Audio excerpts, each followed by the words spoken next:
teman-teman, bersyukur kita sampai di PDKA seri 4. Berarti kita mengikuti hari ke-181. Salam sehat semuanya. Mari kita merenungkan janji Tuhan yang terdapat dalam Wahyu Khusus. Kayla, apa sih yang dimaksud dengan Wahyu Khusus? Wah, Kayla sendiri nggak tahu.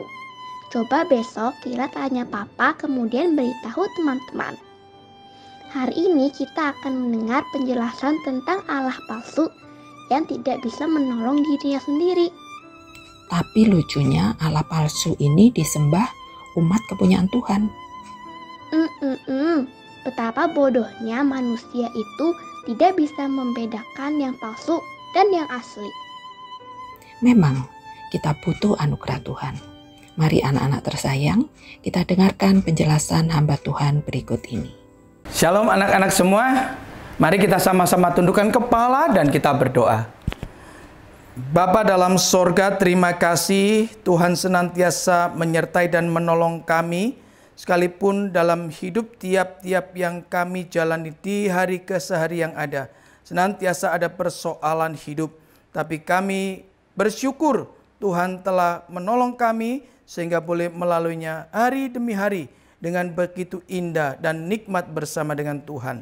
Tuhan, sebentar kami akan belajar kebenaran firman-Mu, tolonglah kami. Dalam nama Tuhan Yesus kami berdoa. Amin.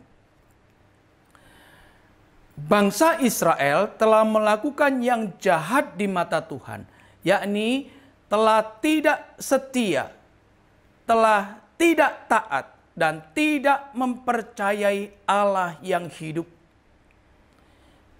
Karena Allah adalah Allah yang adil, maka orang Israel dihukum oleh Allah melalui orang Midian, orang Amalek, dan orang-orang dari timur. Sehingga orang Israel sangat menderita selama 7 tahun. Tetapi Allah yang kasih adanya menginginkan supaya bangsa Israel kembali menjadi setia, menjadi taat, dan menjadi percaya kepada Allah yang hidup. Maka Allah memakai Gideon untuk mengembalikan orang-orang Israel boleh setia, taat, dan percaya kepada Tuhan. Gideon adalah anak daripada Yoas. Yoas adalah salah satu daripada orang Israel yang juga menyembah Baal dan Asytoret atau Asyera. Tentunya Gideon pun dididik untuk menjadi orang yang taat kepada Baal, Asyera atau Asytoret. Nah, tetapi karena perjumpaan Gideon dengan malaikat Tuhan, yaitu dengan huruf M besar dan T besar, itu artinya kehadiran Kristus di dalam zaman perjanjian lama, mengubahkan hati Gideon untuk lebih taat kepada Tuhan Allah.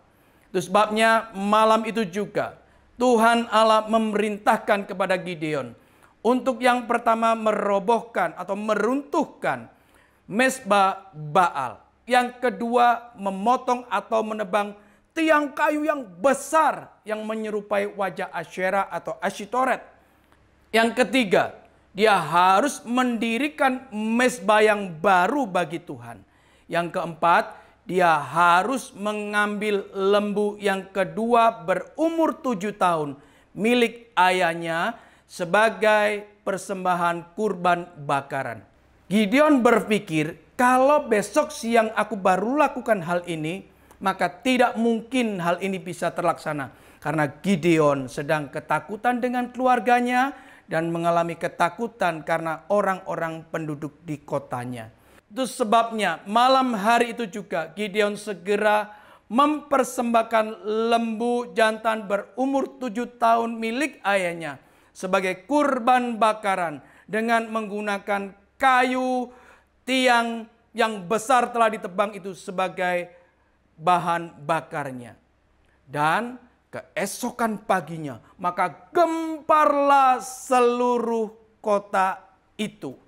Kenapa? Karena penduduk kota tersebut melihat mezbah Baal telah dirobohkan, tiang kayu yang besar telah ditebang dan dibakar untuk menjadi kayu bakar kurban persembahan yang dinaikkan kepada Tuhan. Maka orang-orang sekotanya marah dan mencari tahu siapa sebenarnya yang telah merobohkan mesbah Baal dan tiang kayu besar Asitoret. Maka selidik punya selidik, diketahuilah Gideonlah yang melakukan. Maka semua orang itu pergi ke rumah Yoas dan meminta agar Gideon dibawa keluar dan harus dibunuh. Tetapi saat itu terjadi satu keajaiban, yang awalnya Yoas berpihak kepada Baal, percaya kepada Baal. Sekarang Yoas berani mengatakan, apakah kalian semua akan berjuang membela Baal? Apakah kalian semua akan menolong Baal? Ingat, jikalau Baal itu adalah Allah yang hidup, maka Baal harus berjuang untuk dirinya sendiri. Dan saat itu tersadarlah seluruh penduduk kota yang ada di sekitar daripada rumah Yoas. Dan waktu itu roh Allah sedang menguasai Gideon. Dan Gideon segera mengambil sangkakala dan meniupnya. Dan dari itu terkumpullah orang-orang Abiezer untuk berpihak kepada Gideon. Yang padahal sebelumnya orang-orang ini adalah orang-orang yang menentang Gideon. Orang-orang yang menentang Allah. Tapi karena roh Allah itulah yang boleh menggerakkan semua orang untuk berpihak kepada Gideon. Dan saat itu juga Gideon berhasil mengumpulkan orang Manasye, orang Asyer, orang Zebulon, dan orang Naftali. Anak-anak sekalian, kita melihat bagaimana kuasa Tuhan menolong Gideon untuk mengumpulkan orang-orang ini bersama-sama akan berjuang melawan orang Midian.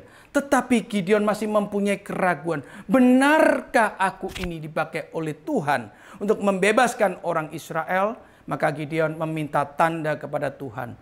Yaitu Gideon memohon, jikalau kulit domba yang ada bulunya ini aku taruh di halaman yang begitu luas di tengah malam, dan hanya bagian kulit berbulu ini yang basah dan tanah di sekitarnya kering, maka aku tahu Tuhan itu sedang memerintahkan kepadaku. Ternyata betul, hanya kulit bulu domba itu yang basah. Gideon tahu bahwa Gideon memang diperintah oleh Tuhan. Tetapi Gideon masih ragu. Gideon masih memohon untuk yang kedua. Tetapi waktu memohon kedua ini, Gideon memohon belas kasihan Tuhan dan berkata, ya Tuhan, janganlah kiranya murka-Mu itu menimpa atas aku, jikalau sekali ini lagi aku memohon kepadamu tanda itu. Maka sekarang dibalik. Kalau sekarang aku taruh kulit yang berbulu domba ini, taruh di halaman yang luas, ini saja yang menjadi kering dan tanah yang lapang luas itu menjadi basah. Maka aku yakin Tuhan memerintahkan. Dan benar Tuhan menjawab hal itu. Kulit yang berbulu ini, berbulu domba, kering. Halaman sekitarnya menjadi basah. Itu menunjukkan bahwa memang Tuhan memakai Gideon. Kita melihat satu perubahan dalam hidup Gideon ketika Gideon sudah berjumpa dengan malaikat Tuhan atau berjumpa dalam Kristus di dalam perjanjian lama. Gideon yang awalnya percaya kepada Baal atas didikan orang tuanya, sekarang Gideon lebih percaya dan taat kepada Tuhan. Yang awalnya Gideon mungkin takut mati, tetapi karena pertolongan Tuhan, Gideon tetap hidup dan diperintahkan untuk memimpin bangsa Israel. Dan yang paling perlu kalian ingat, yaitu bahwa Baal atau dewa-dewa apapun, itu semua adalah Allah yang palsu. Hanya Yesus Kristuslah Allah yang hidup. Puji Tuhan, dari hal ini, mari kau dan aku yang sama-sama memiliki Yesus Kristus, yang Roh Kudus ada di dalam kita, kita sama-sama terus untuk belajar hidup taat kepada Tuhan. Menjalankan setiap perintah yang Tuhan berikan kepada kita melalui yang tertulis di dalam Alkitab. Amin. Mari kita sama-sama tundukkan kepala dan kita berdoa. Bapa Sorgawi, kami bersyukur dan berterima kasih kalau hari ini kami boleh dididik oleh firman Tuhan bahwa hanya Yesus Kristuslah Allah yang sejati, Allah yang hidup, dan Roh Allah yang ada dalam diri kami, yang akan terus menopang kami untuk memberikan kemampuan menjalankan setiap perintah Tuhan yang sudah tertulis di dalam Alkitab. Dalam nama Tuhan Yesus kami berdoa. Amin.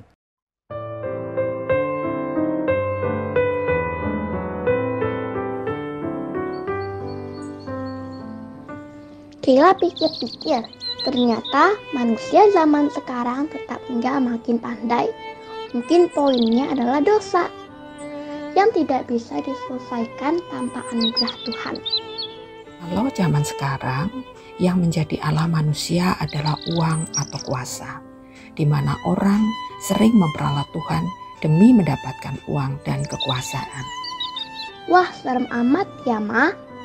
Kila mau menghormati dan menyembah Tuhan saja, sedangkan uang hanya menjadi alat untuk memuliakan Tuhan. Ketika Roh Allah menguasai Gideon, maka dia mengenal Allah sejati dan mampu melakukan hal yang besar. Teman-teman, biarlah setiap pikiran dan tindakan kita dikuasai firman Tuhan. Baca lanjutan buat besok dari Hakim-Hakim 7 ayat 1-22. Tuhan memberkati kita semua.